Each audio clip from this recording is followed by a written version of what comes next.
This is the Dynamic Digital Creations MK7E. Comes from South Africa, made by Tony Selliers, a friend of mine. I've known online for a couple of years. Anyhow, this kit is from Battlestar Galactica, the newer show. I just want to show you how it came. It was shipped here in this plastic container. The tub is pretty tough and a little bit better, I think, than cardboard. But everything made it here, and everything's in one piece, which really, that's what you want, when you're shipping, halfway across the world. So we'll break into it. First things first, Tony does a really good job with his instructions. Not only does he give you, the typical parts breakdown, but he goes into detail on YouTube with videos. It's not just, buy the kit and figure it out for yourself. He has a group build feature where all the guys that buy the kit, are linked together, share ideas and whatnot. But anyhow, more about that later. Here's the kit. First things first, you'll see all the paperwork in color, which is kind of cool. Shows all the pieces and parts. And gives you a parts list to make sure that everything's here. I don't know if you ever guys got a model or anything. I know I have. The parts are missing or something was broken off a tree, slipped out of the box. It's rare, but it happens. But here you have everything listed, has a picture of it, and you can look at it and see and make sure that it's all there. And then we have color pictures. Pretty decent pictures, not just of the overall, but also detail. As a modeler, I don't know about you guys, but I like to research and get as much detail as I can to copy, to incorporate that into, whatever it is that I'm making. Along with the detailed pictures, he has a little letter here, introduction, and basically tells you about the kit, how it came to be. And again, here are, I think, probably screenshots from Galactica, which are excellent reference materials. You can see this, that's the cockpit detail, which is very valuable, especially if you're going to get, detailed. I plan to backlight it, which is, a pretty cool feature if you could do. I had the MK2, which was his first model that he put out, and I backlit that and lit the engines. All his models, you can customize to light, which is really cool. Anyhow, so the paperwork's all here, and the directions, the YouTube videos, has everything you need to help you build the model. So let's look at the pieces and parts itself.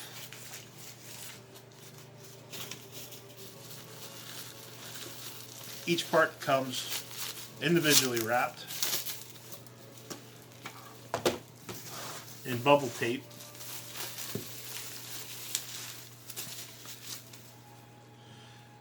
The detail is ridiculous. Now this was made on a 3D printer, printed out, and then a mold taken, and it was cast in resin. There are some little air bubble gaps, but you have that with any resin model. But the detail, the shape, it's incredible. Anyway, we'll quit talking a minute and we'll unload this stuff, see whatever all comes with it. With these wings, he took the extra care.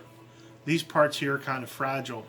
He took the extra care to leave a sprue in there to give it a little bit of extra added stability for transport, which, it's pretty cool.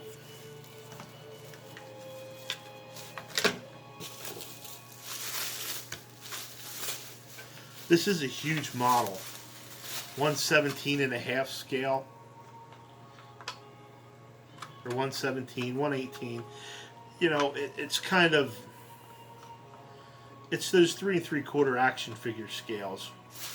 You know, those guys themselves, they'll say, you know, 1/18 scale, but the reality is they fluctuate a lot.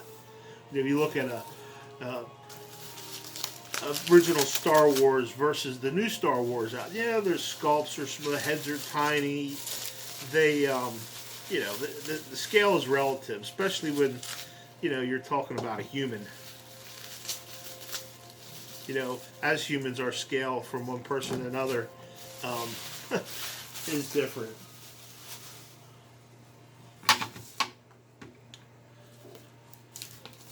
One other cool thing is that he will individually pack the smaller, tinier, more delicate parts in its own box within a box.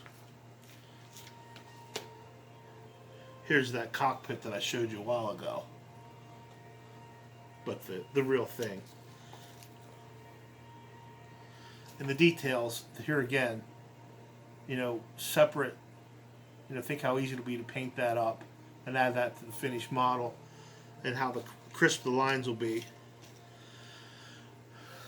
These are the guns, which I plan on, I don't know, I may spray them flat and use some metal paint.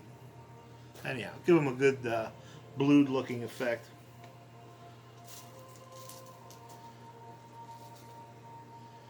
But here again, very tiny, small detail.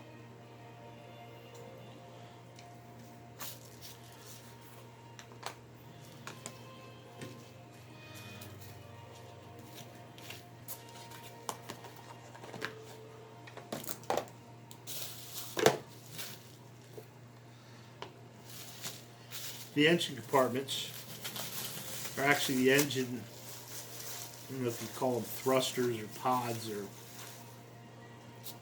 whatever you can light.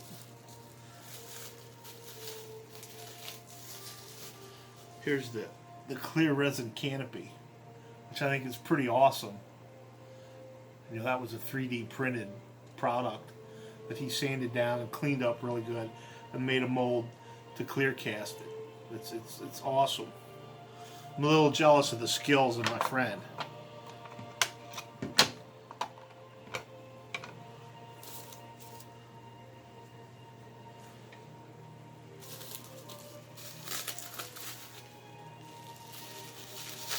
Now these tiny parts, well, all the parts, Tony's really adamant to mention that you need to clean them off. I stick them in the kitchen sink with some Dawn dish detergent, or you know, degreaser. You want to make sure that you get the mold release off of it, because when you go to put your coat of, yeah, probably better not shape that together. When you go to put your first coat of primer on, if you don't have that off, it's not going to stick, and it's going to be a problem later on. So you definitely want to scrub them up a little bit, get them good and clean, let them dry, and then you know, you'll have to dry fit everything, sand it. What I like to do, I like to dry fit where things are need a little bit removed or added. I like to mark it up with a Sharpie. First, go over it all with a Sharpie, sand it down, you know, dry fit everything together, and then, you know, then I'll clear coat it, or not clear coat it, sorry, primer it. And I guess you guys can use whatever primer you want. I use cheap Krylon primer, the sandable kind, because you know, once you get it all done up, then you'll be able to see that, you know, you need to change or add or fill or whatever to get it to where you want it. Another cool feature is the bucket that he makes for the cockpit. You know, it's one piece that slides in. When I did my the MK2, it was really convenient to have that to light it, you know, as a single feature. or a single component rather than multiple components as you're trying to coordinate putting together and lighting and gluing. It does make a bit of a struggle. One of the other cool things about this model and the spinner that I'm going to show you here next, it screws together. And not only does it screw together, but you get the screws to drill out and to tap it. You know, which I think is really, really cool. You know, you don't really see that kind of detail. Well, that kind of engineering in regular kits like that. Then of course we have a base. All his models come with a really cool base like this, and a peg, hollow tube to mount it on. So anyway, this is like the first unboxing video that I did, and probably the first YouTube video that I'm going to put up. So please, please forgive the hillbilly accent and the ums. I imagine I'll get better the more I do. But here is, you know, the basic kit that you get. Now this thing will be huge. It'll be yay big, and have every bit of the detail that was in the show in it. And of course, the scale, which is why I like it. I mean, that's the thing. You know, I was a child of the 80s, born in the 70s, and, you know, action figures, you know, that was our thing. You know, this was the size. Not the big 12-inch G.I. Joe, but, you know, these guys here. And that's one of the things that makes these kits unique. You don't see that size in kits anywhere, as far as I've ever seen. You know, so that's what makes these really, really, to me, makes these really unique. Why I like them. Why I bought 3 of them. And probably a 4th and 5th coming here shortly. The upcoming project he's doing, the original Viper from the original show. I don't know if you saw it, but if you want, you should check that out on the his Facebook page, which is Dynamic Digital Creations. It's got a picture of the Terminator on it. If you see that, you know you're where you need to be. But man, the stuff that he does is cool, and each model gets a little bit more detailed, and you'll see the work that he's doing, I guess the basic setup for the MK2, or I'm sorry, no, I guess it'd be the original. I'm not sure what I guess it'll be MK1 maybe. I'm not sure, but it'll say there. And my favorite, my Grail spaceship fighter, the Starfighter from Buck Rogers, which I absolutely cannot wait. I think Buck Rogers was more of I was a bigger fan of Buck Rogers than probably Star Wars. Now, don't get me wrong, I love the Star Wars. But Buck Rogers was around for 2 seasons. You know, once a week I got a new Buck Rogers.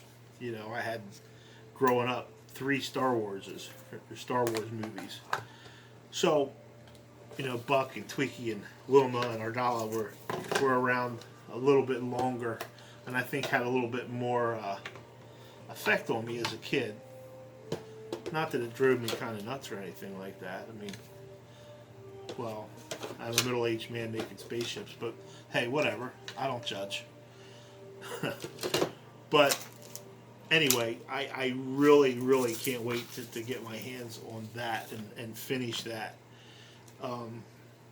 So here's the model. Now, obviously, it's not going to stay like that long. I just am putting it in here for now. In fact, it's going to go to the sink and get dumped here shortly.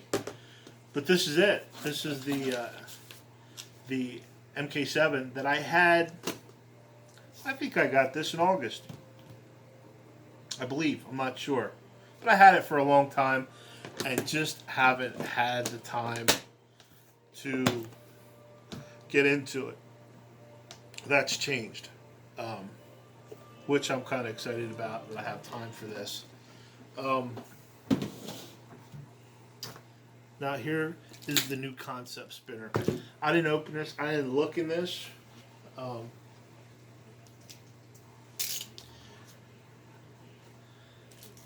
This is the way it came. I had to go to Federal Express to pick it up because I wasn't here. So it's not something that they're going to leave in your porch, which I kind of like. My porch isn't exactly secure, but still, maybe yours is. But this is it. I mean, this is how it came. This condition, and right away you'd be able to see if there was a big gaping hole in the side, or if it was crushed. You would know, and you'd be suspect. You'd be like, I don't know if I want to take this package or not because it's got big dents in it or holes in it. Send that shit back. But anyway, everything that he sends is insured, so it's not like they're not gonna get taken care of. I'm sure Tony is. That's probably one of the most important things in his mind is customer satisfaction. At least that's how it's been with all my dealings with them anyway. So, the spinner, concept spinner, Blade Runner. Oh, look at this. See, the packaging gets better and better. So, very, very nice decals from JBot Decals. They're out of Canada. I think on his website he talks about these as well. But they're really, really sweet decals. And I had them for the MK7. They're just they came in a different envelope. He had some issues with mailing, and actually they came here and I got them to him. But anyway, as you'll see,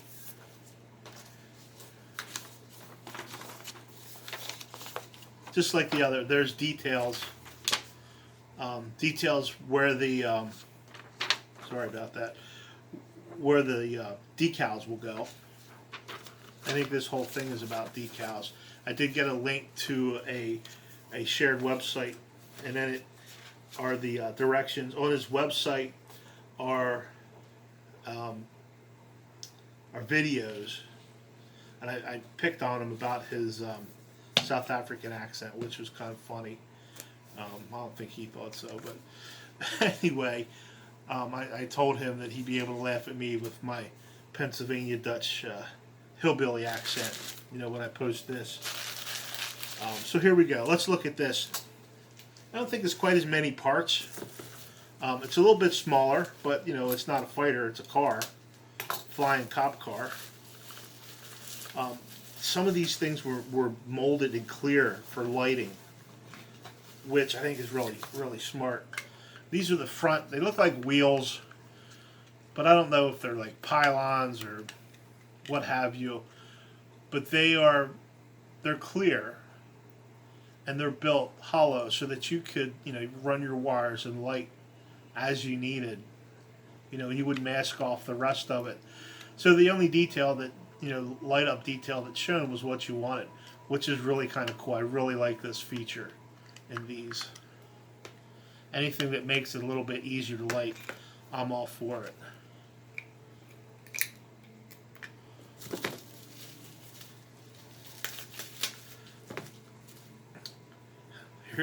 Here again is the shield base. Really detailed, really cool.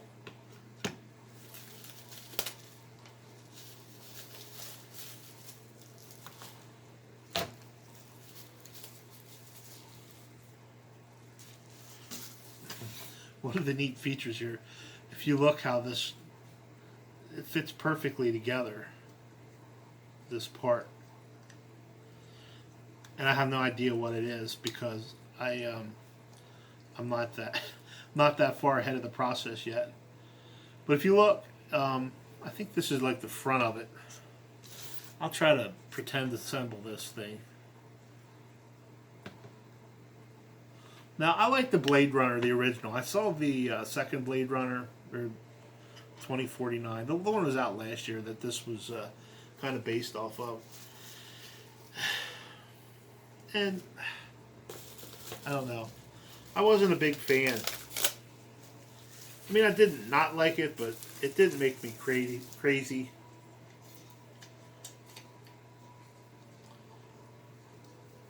Here's some very, very detailed door panels. This is the rear end of the vehicle, where you'll be able to put your lighting. I'm probably doing this backwards, so we'll see.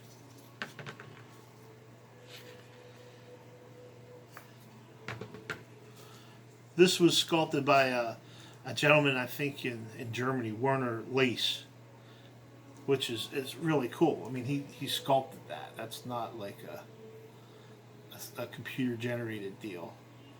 Did that with his hands. I can't wait to paint this up. This is about a 1/18 scale.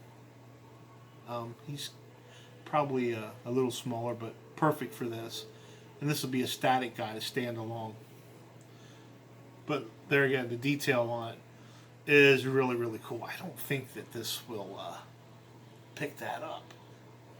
But anyway, I'll take still pictures. Put them on Sam Higgs Robots, Rockets, Ray Guns in Space on my Facebook page. You can look up Redstone 71. I think will get you there. I don't post on there as much as I should, just because I don't know how to. I haven't figured it out yet. It's not that I don't know how. I just haven't figured it out. Seats. I'm not sure what they are. Maybe arm or door bits.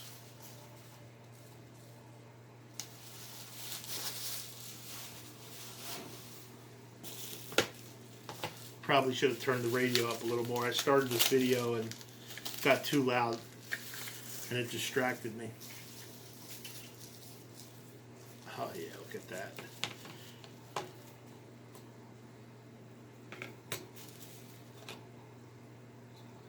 Pretty sure that's the center console.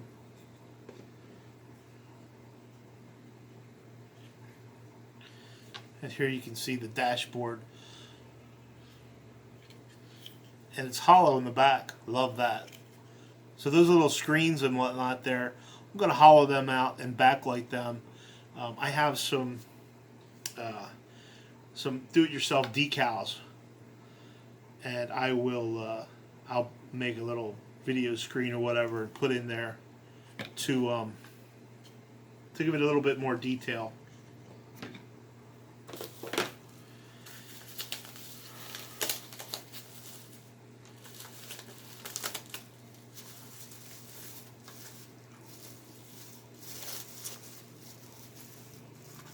Wow, and here again, here's more really small detail parts.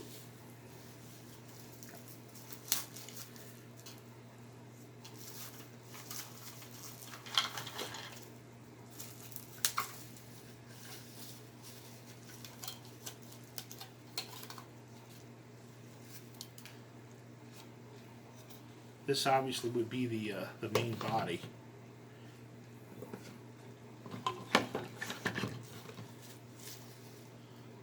Probably the bottom. Oh, and a whole bunch of little teeny tiny parts. The doors, the wheels. Yeah, this thing's got wheels. Wheels that fit inside each other with a little bit of cleaning up. Really cool. Yeah, I'm not sure what that is, but it's black and fancy looking.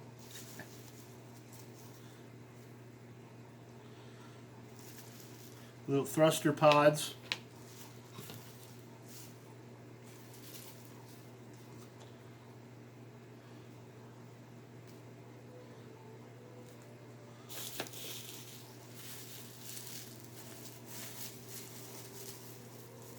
And also a new feature that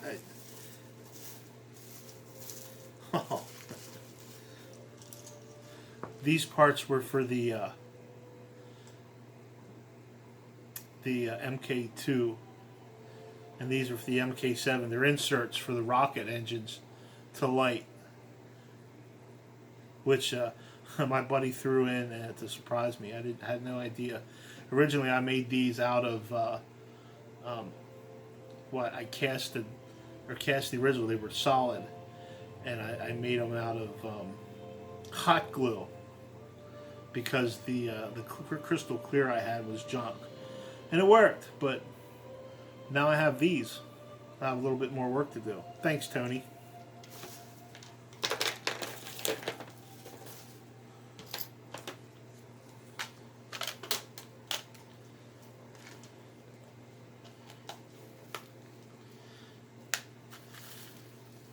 And more incredibly small, tiny pieces and parts for detail that I'm not going to dig out.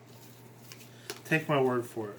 They're detailed, they're small, and they're in that box.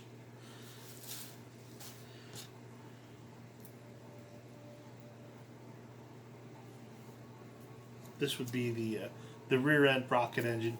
Now there is some flashing on this that you'll have to take off, but you know what? You have that with any model. So I'm not saying that's a complaint. I have no complaints. Other than I don't have probably 15 other kits to do.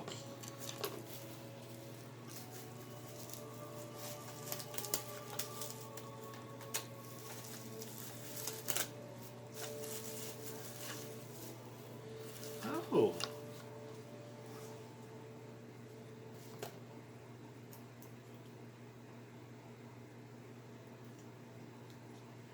That's not the back end. What is that? Maybe it's two back ends. This is the back end. It's always good to have a set of plans, folks. More parts. A skid plate.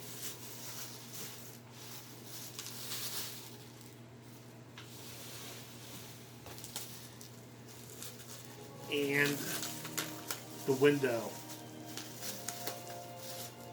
Now, he had some issues with his windows being not perfect, or so he says. Now, I look at this window, knowing that it was, 3D cast or 3D printed, and then casted or molded, and I think it's awesome, But there are some imperfections in it.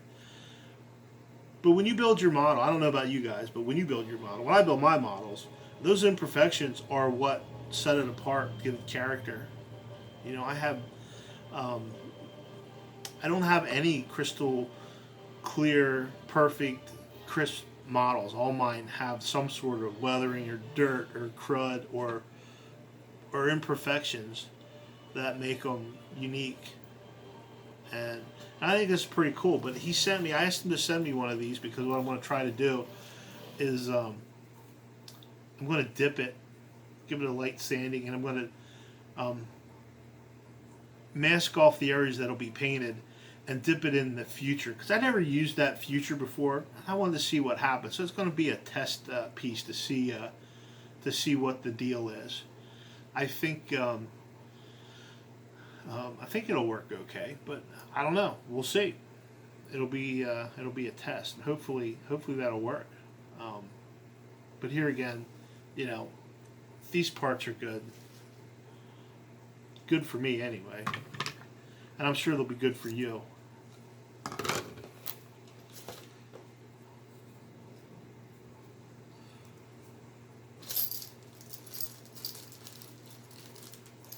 And I think that is about it. Here again, this kit screws together, and there is a hollow tube, and there's a base that it doesn't lock into, but it sets in. If that's how you choose to display it. I don't know how I'm going to do mine yet. And more parts. So there's a lot of stuff here to do. But just like the other one, the first thing is going to be to wash everything up, clean it up, um, get as much of the ugly flashing off as you can. Not that there's a lot of it. And with resin, it's a I like the medium. I like cleaning. It's very forgiving. You can use your sander. You can use the box cutter here gently. It does a really good job. It's not. I don't know. I'm not really sure how to describe it, but anyway, if you've done these before, then you know. I'm not telling you anything that you don't know or probably haven't experienced a lot more than what I have. But this is the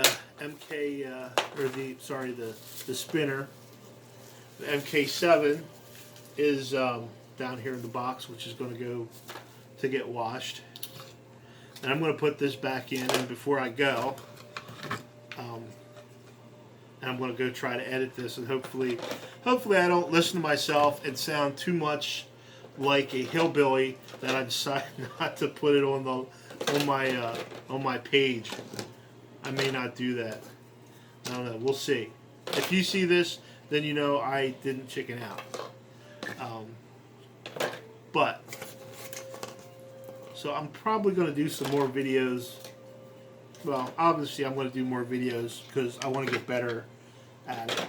And if I don't do any, then I'll never get any better at it.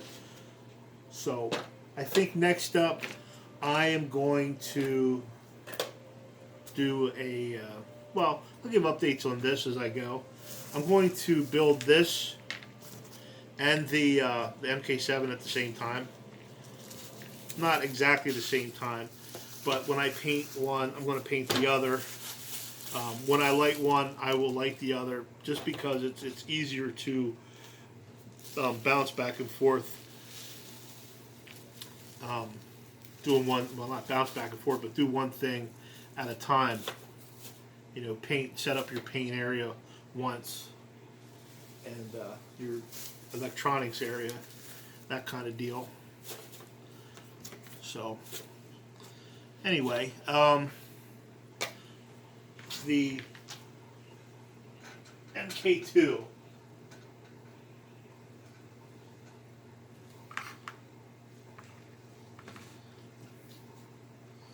This was the first one that I built from Tony. I think it's probably the first one that, it's the first kit that he made. Not the first actual one that he sold, but this was the first kit that he put out. And it's awesome. Tony and I met online at Star